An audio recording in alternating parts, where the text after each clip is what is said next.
ఒకప్పటి సాంస్కృతిక రాజధాని ఇప్పుడు మెడికల్ మాఫియాకు కేర్ ఆఫ్ అడ్రస్ గా మారిపోతోంది. తెల్లకోటు వెనుక నల్లని దందా నడుస్తోంది. ప్రాణాలు అరచేతిలో పెట్టుకుని వచ్చే రోగుల రక్తాన్ని జలగల్లా జుర్రేస్తోంది. అడుగు పెడితే చాలు అంతే సంగతులు అన్నట్లు రాజమండ్రి ఆసుపత్రులు తయారయ్యాయా? గోదావరి తీరంలో ప్రాణం పోయాల్సిన వృత్తి సంపాదనే పరమార్థం అన్నట్లు పాకులాడుతోంది. రాజమండ్రిలో కార్పొరేట్ ఆసుపత్రులు ఠాగూర్ సినిమా చూపిస్తున్నాయా?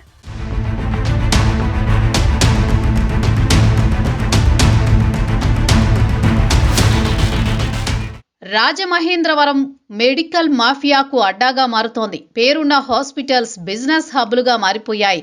చిన్నపాటి జ్వరమని వెళ్లిన ఎమర్జెన్సీ అంటూ ఐసీయూలో పడేసి లక్షల రూపాయల బిల్లులు వేయడం ఇక్కడ సర్వసాధారణమైపోయింది. చివరికి వైద్యం వికటించి ప్రాణం పోయినా శవాన్ని అప్పగించడానికి కూడా ముక్కుపిండి వసూళ్లు చేస్తున్న దారుణ పరిస్థితులు రాజమండ్రిలో రాజ్యమేలుతున్నాయి. రాజమండ్రిలోని కొన్ని కార్పొరేట్ ఆసుపత్రుల్లో అడుగు పెడితే రోగులను మనుషుల్లా కాకుండా ఏటీఎం మిషన్లా చూస్తున్నారని బాధితులు ఆరోపిస్తున్నారు. అప్పిచ్చువాడు వైద్యుడు అని అప్పట్లో అంటే ఆస్తి ఊడ్చేవాడు వైద్యుడు అన్నట్లుంది ఇప్పుడు కొందరు డాక్టర్ల వ్యవహారం.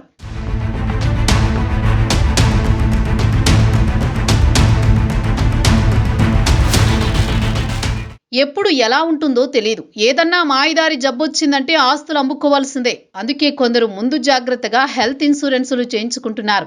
ఇప్పుడు అదే కొన్ని కార్పొరేట్ ఆసుపత్రులకు ఆదాయ వనరుగా మారిపోతోంది.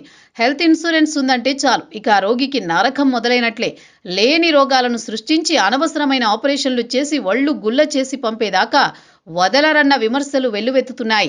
గాడిద పుండుకు గంధం పూసినట్లు అవసరం లేకున్నా మందులు, ఖరీదైన ఇంజెక్షన్లు రాస్తూ సామాన్యుడి ఆరోగ్యాలతో చెలగాటమాడుతున్నారని ఆరోపణలు గుప్పుమంటున్నాయి. నడుచుకుంటూ వచ్చిన వాడు శవమై గేటు దాటుతుంటే కనీసం మానవత్వం చూపకుండా ముక్కు పిండి వసూలు చేస్తున్నాయి కొన్ని కార్పొరేట్ హాస్పిటల్స్. వైద్యం అంటే కేవలం రోగ నిర్ధారణ కాదు, అదొక సిండికేట్ నెట్వర్క్గా మారిపోతోంది. ఆసుపత్రి గడప తొక్కగాని డాక్టర్ రాసే ప్రిస్క్రిప్షన్ నుంచి మొదలవుతుంది దందా. వారు చెప్పిన ల్యాబ్లో, వారు చెప్పిన స్కానింగ్ సెంటర్లోనే టెస్టులు జరగాలి. డయాగ్నోస్టిక్ సెంటర్లు, ల్యాబ్లు కార్పొరేట్ ఆసుపత్రులు కుమ్మక్కై సామాన్యుడి రక్తాన్ని పిండుతున్నాయి. అనవసరమైన టెస్టులకు స్టెథోస్కోపులు వంతపాడుతున్నాయి. వేరే చోట చేయించుకున్న టెస్టుల రిపోర్ట్లను తాము పరిగణలోకి తీసుకోమని దబాయించే డాక్టర్లు కూడా ఉన్నారు. డయాగ్నోస్టిక్ సెంటర్ల నుంచి వచ్చే 40 నుంచి 50% కమిషన్ల కోసం రోగులను వ్యాపార వస్తువుగా మార్చేస్తున్నారు.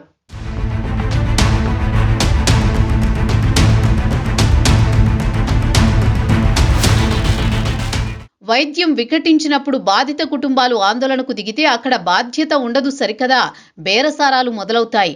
ఠాగూర్ సినిమాలో లాగా చనిపోయిన వ్యక్తికి కూడా వైద్యం చేస్తూ బిల్లులు పెంచే సంస్కృతి రాజమండ్రిలో వేళ్లూనుకుంది. మృతుల కుటుంబాలు ధర్నాలు చేస్తే నయానో భయానో సెటిల్మెంట్లు చేసుకుంటున్నారని ఆరోపణలు వెల్లువెత్తుతున్నాయి. మనిషి పోయిన బాధ కంటే ఆసుపత్రి యాజమాన్యాల వేధింపులే బాధితులకు నరకంగా మారుతున్నాయి. రాజమండ్రిలోని కొన్ని ఆసుపత్రులైతే బౌన్సర్ల ముసుగులో రౌడీల అడ్డాగా మారాయి.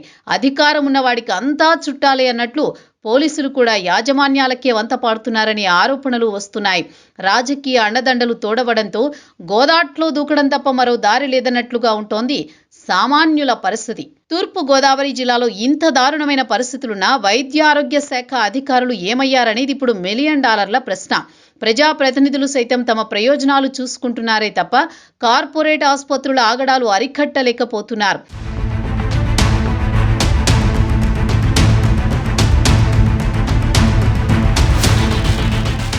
నిబంధనలకు విరుద్ధంగా నడుస్తున్న ఆసుపత్రులపై చర్యలు తీసుకోవాల్సిన యంత్రాంగం నిమ్మకు నీరెత్తినట్లు వ్యవహరిస్తోంది. ఆసుపత్రుల్లో కనీస ప్రమాణాలు లేకపోయినా, క్వాలిఫైడ్ డాక్టర్లు లేకపోయినా మెడికల్ వ్యాపారం 3 పేషెంట్లు 6 బెడ్లన్నట్లు దర్జాగా నడుస్తోంది. దొంగలు పడ్డ 6 నెలలకు కుక్కలు మొరిగినట్లు ఎవరో ఒకరు చనిపోయిన దాని మీద రచ్చ జరిగితే తప్ప అధికారులు బయటికి రారు. తూతూ మంత్రంగా నోటీసులు ఇచ్చి ఆ తర్వాత తడిగుడ్డతో గొంతు కోసినట్లు లోలోపల మేనేజ్ అయిపోతున్నారన్న ఆరోపణలు ఉన్నాయి. ఒక పక్క ప్రైవేటు దోపిడీ ఇలా ఉంటే మరోపక్క సామాన్యుడికి దిక్కైన ప్రభుత్వ ఆసుపత్రి సౌకర్యాలలేమితో కొట్టుమిట్టాడుతోంది. డాక్టర్ల కొరత, మందుల కొరతతో సర్కారీ ఆసుపత్రులు రోగుల ప్రాణాలకు భరోసా ఇవ్వలేకపోతున్నాయి.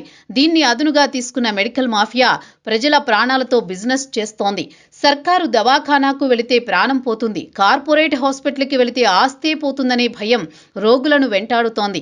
కార్పొరేట్ ఆసుపత్రుల కోసం ప్రభుత్వ ఆసుపత్రిని కావాలనే నిర్వీర్యం చేస్తున్నట్లుంది పరిస్థితి. రాజమండ్రిలో సామాన్యుడి ప్రాణం ఇంత చౌకగా మారిందా అన్న ప్రశ్నలకు పాలకులే సమాధానం చెప్పాలి. వైద్యం పేరుతో జరుగుతోన్న ఈ అరాచకాలకు ముగింపు పలకకపోతే చరిత్ర ఎప్పటికీ క్షమించదు.